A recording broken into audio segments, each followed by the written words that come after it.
सुलेमान पारस आए हैं जनाब, और हम जनाब साईं अब्दुल गफूर साहब को हम आज कुरान पाक गिफ्ट कर रहे हैं।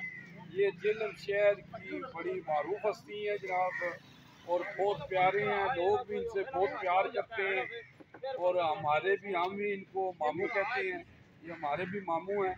तो जनाब आज इनको हम कुरान पाक गिफ्ट कर रहे हैं। कुरान पाक एक ऐसी किताब है जो अल्लाह के यहाँ महफूज है और हमें फ़िरक़ों से रोकती है।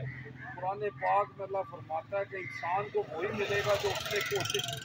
और आज हमारी भी एक कोशिश है, हम कुरान पाक गिफ्ट करते हैं कि लोगों को ये दावत देते हैं कि इसको तर्जुमे के साथ पढ़ें। तो आए जनाब, इनको भी हम आज यही दावत देंगे। जी अस्सलाम वालेकुम जनाब, की हाल है जी? ठीक हो?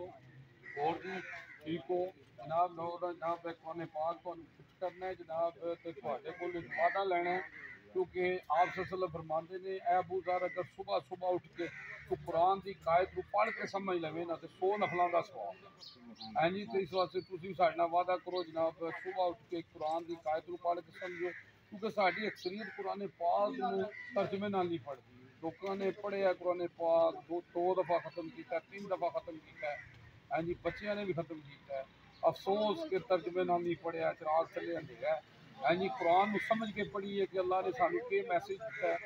अल्लाह कुरान पाक ही फरमांदा है, जिसने इंसान की जिंदगी बचाई है ना, उन्हें पूरी इंसानियत को बचाया है। तो जनाब अज जो साडा अज का यही मैसेज है, गलत सही तुम अल्लाह पर छोड़ दो, तुम इंसान हो, इंसानियत पे जोर दो। हाँ जी, और मैं क्या बयान करूँ रसूलुल्लाह सल्लल्लाहु अलैहि वसल्लम की शान में। अल्लाह ने सब कुछ नाजिल कर दिया कुरान में। सुभान अल्लाह जी, अल्लाहुम्मा सल्ली अला मोहम्मद व आले मोहम्मद जी। जज़ाकल्लाह जी, फ़ी अमान।